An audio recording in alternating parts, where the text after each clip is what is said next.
Olá pessoal, essa é a nossa segunda aula de conteúdo do nosso módulo Sistema Político, comparando virtudes e vícios. Nessa aula nós vamos tratar do tema Formas de Governo. O tema sobre formas de governo é algo que é abordado desde os primeiros pensadores de política, desde lá os filósofos políticos na Grécia Antiga. E lá, uma das classificações mais famosas que vem de lá é a classificação das formas de governo do Aristóteles. E como é que o Aristóteles ele classifica, constrói esse sistema de classificação das formas de governo? Ele constrói utilizando dois critérios: concentração de poder, se o poder está na mão de um, de poucos ou de muito, e de como que esse poder está sendo utilizado para o bem de todos ou da maioria da população, ou seja, virtuosamente, ou não está sendo utilizado para o bem da população, ou seja, viciosamente. Assim, esse sistema ele tem 6 categorias de formas de governo. Quando está na mão de uma pessoa e é utilizado para o bem, temos aí uma monarquia. Quando o poder está na mão de uma pessoa, mas essa pessoa não está utilizando o poder para o bem da população em geral, tem-se uma tirania. Quando o poder ele está concentrado na mão de poucas pessoas, mais de um, mas não muitos, poucas pessoas, e essas pessoas utilizam para o bem geral da sociedade, da população, temos uma aristocracia. Já quando esse poder está na mão de poucas pessoas e é utilizado não para o bem da população em geral, temos uma oligarquia. E, por fim, quando o poder ele está na mão de muitas pessoas, várias pessoas têm o poder decisório, e é utilizado para o bem, eles têm um senso de bem comum e tomam decisões para o bem geral, tem-se uma politeia, o termo mais diferente dessas seis categorias. E, atenção, quando o poder está na mão de muitas pessoas, mas essas pessoas não se entendem entre si, conflitam, cada uma quer defender o seu próprio interesse, e ali você tem um caos entre muitos que não se entendem sobre o que deveria ser o melhor para a sociedade, de modo que esse poder não consegue promover o bem da maioria, tem-se uma democracia ou demagogia, dependendo da tradução que a gente pega para ler. Então, atenção, quando ouvir o termo democracia em Aristóteles, ele não necessariamente tem o mesmo sentido positivo que é atribuído atualmente à democracia. Então, democracia, em algumas traduções em Aristóteles, se refere a uma forma viciosa de forma de governo. Ou seja, um caos, um sistema em que muitos falam e que não conseguem chegar em consensos nem promover ao bem comum. Então, atenção com essa questão no sentido de democracia em Aristóteles.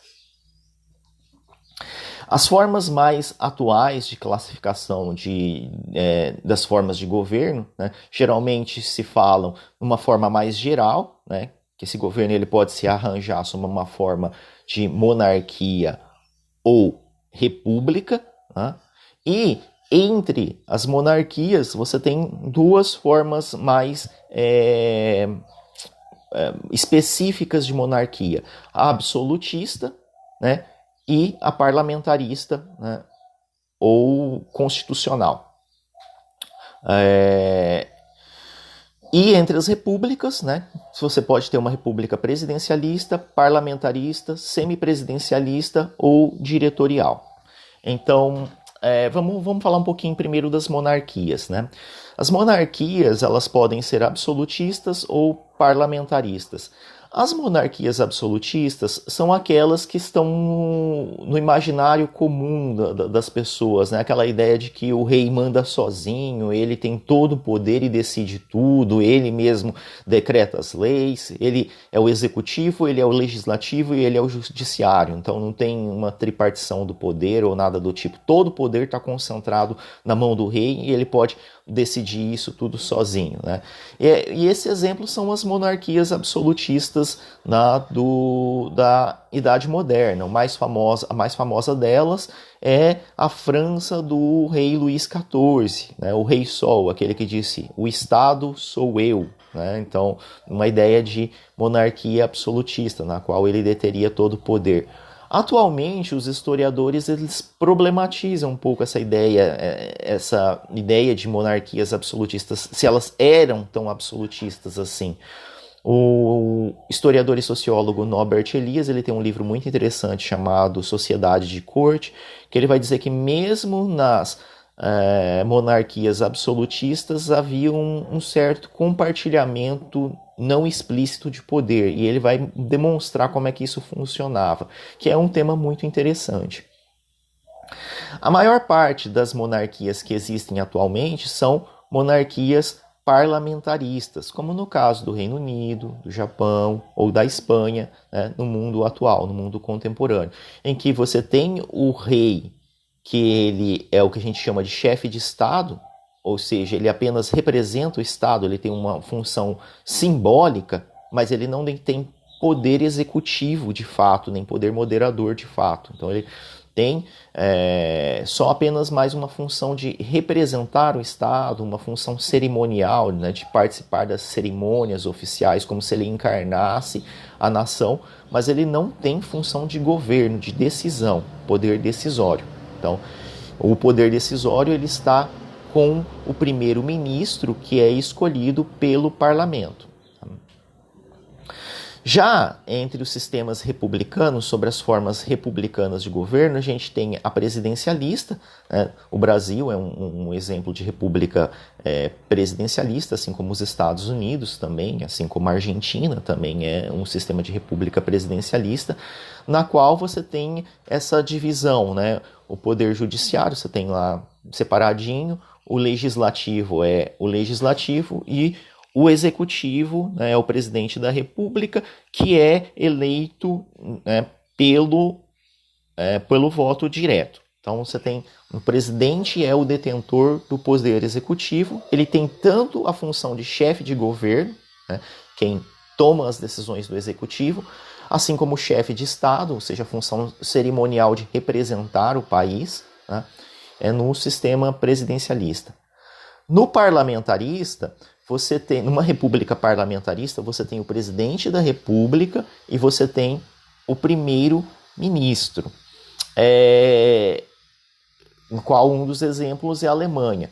O presidente ele acaba ficando, né, um pouco com a função de cerimonial ou simbólica, né, sem poderes tipicamente executivos. A maior parte, ou todos os poderes executivos, eles vão estar na mão do primeiro-ministro, também chamado de chanceler. No caso da Alemanha, né, a Angela Merkel, né, que tem esse poder executivo de fato. Né? A gente nem ouve falar tanto quem é o presidente da Alemanha, porque a função dele é mais uma função simbólica.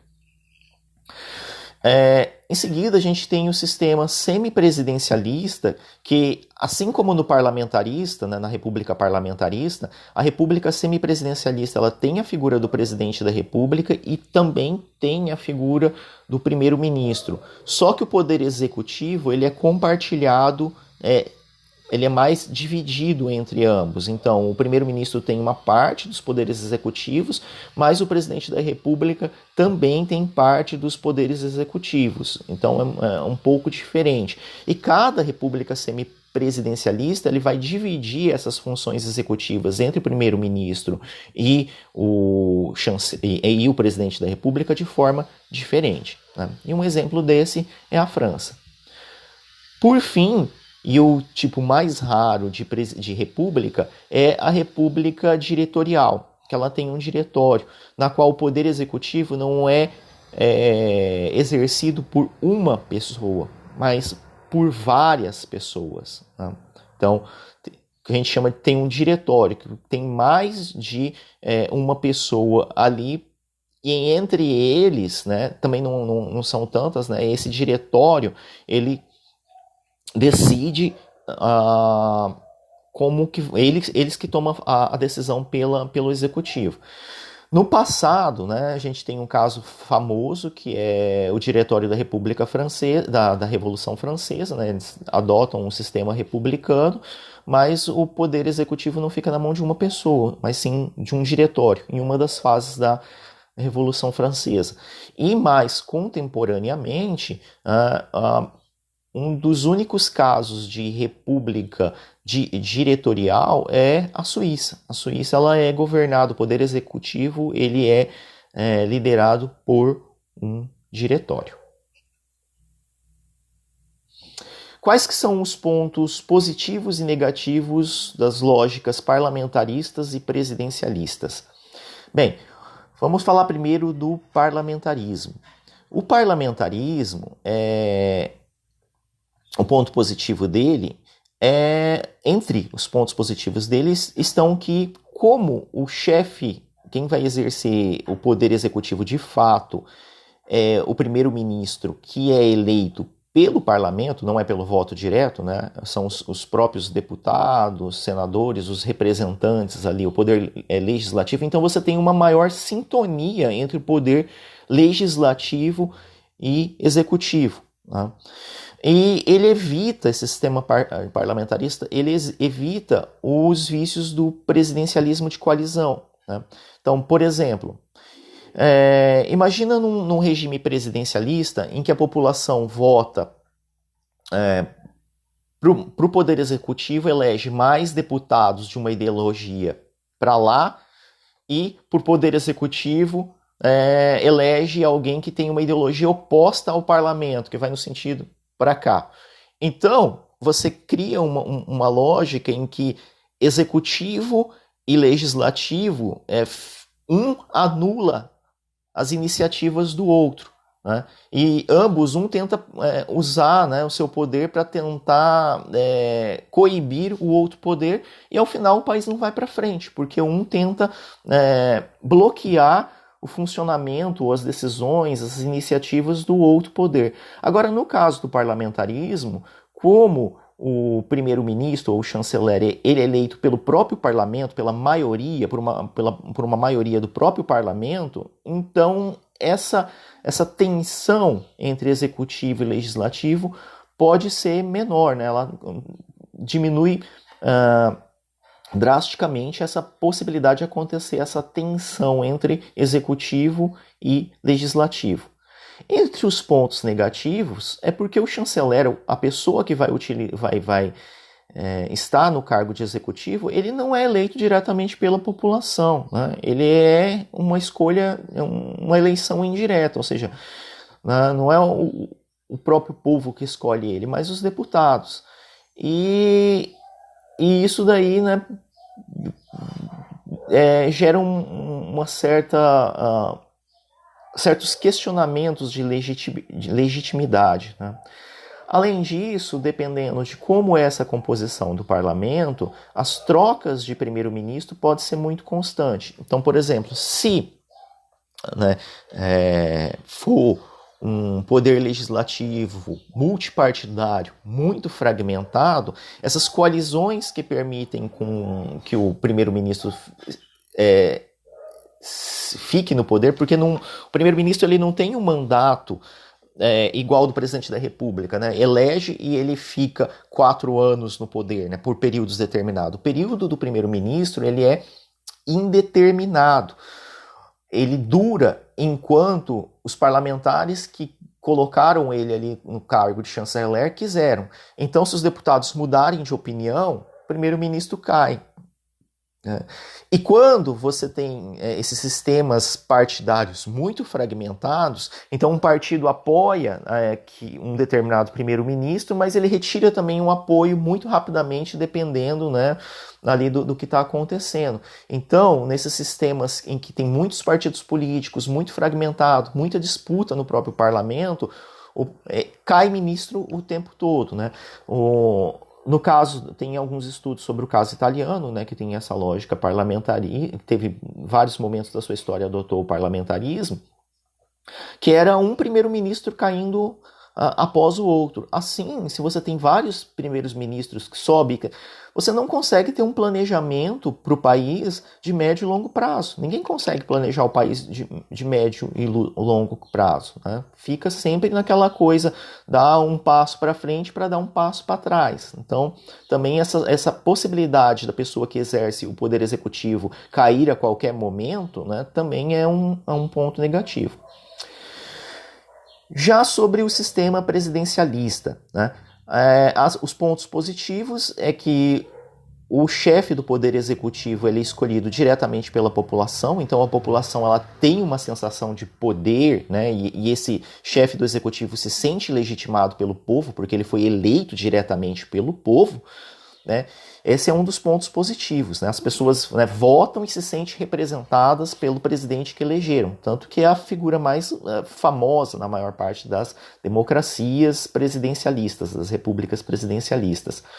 E uma outra possibilidade é que como o mandato ele tem um período determinado de 4 anos, então, teoricamente, um presidente que tenha boa vontade, ele já tem um projeto de curto, médio e longo prazo, né? Políticas públicas para o curto, para o médio e para o longo prazo para o país. Então tem um planejamento maior, temporal, consegue ter políticas mais coerentes, óbvio, se o presidente for coerente e tiver um projeto de fato de país. E entre os pontos negativos é que aquilo que a gente tinha comentado lá no começo, né? Pode ocorrer de um executivo e um legislativo terem orientações ideológicas ou interesses absolutamente opostos, levando a um conflito entre esses dois poderes e um tentando paralisar o outro. Beleza?